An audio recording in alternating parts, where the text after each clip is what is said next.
कामना से रहित होकर किए गए कर्मों में फल देने की शक्ति का अभाव हो जाता है।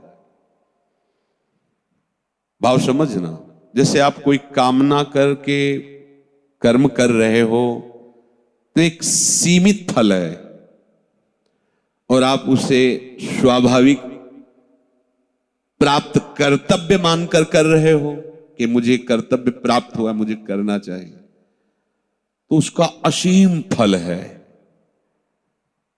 ये जो लोक लोकांतरों में भटकाने वाले फल हैं, ये कभी प्रकट नहीं होते। ये कर्म जो कर्तव्य पालन की निष्ठा से भगवत समर्पण के लिए प्रभु की आज्ञा मान करके किया जाता है, इसका सीधा फल भगवत प्राप्ति है।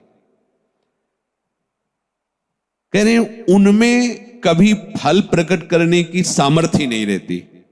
जैसे उबाले हुए अन्न को खेती में बो दो तो अंकुरण नहीं होगा, ऐसे ही अपने प्राप्त सेवा कर्तव्य कर्म का पालन करने वाले का कर्म जो बांधता है, प्रत्येक कर्म बांधता है, उसमें बांधने की सामर्थ्य नहीं रह जाती, वो फल ही नहीं उत्पन्न होता।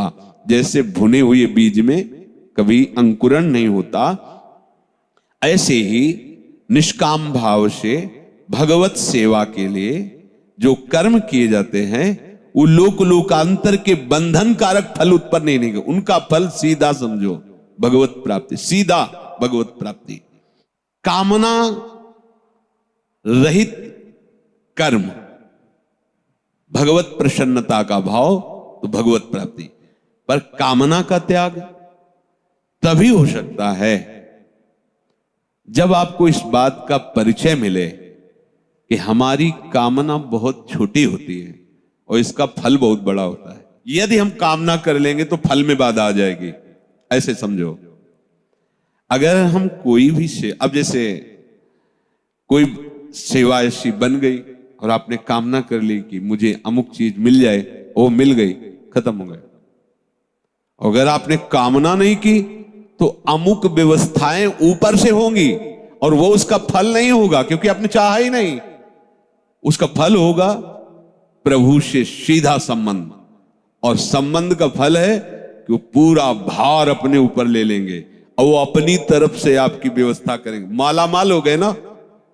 तो भागवतिक भाव वाले उपासक को कभी भी किसी भी कर्म के परिणाम की चाह नहीं करनी चाहिए, ये समझ लो। अगर हम उसके निष्कामता के भाव को समझाने की चेष्टा करें तो अपने सीधे समझ रहे हैं, अपने को मांगना नहीं आता। अपने ऐसे हैं कि जो अमूल्य वस्तु है उसमें किलो 2 किलो बैंगन लेके चले आएंगे, इतनी अकल वाले हैं, इसलिए उन्हीं के ऊपर छोड़ दो।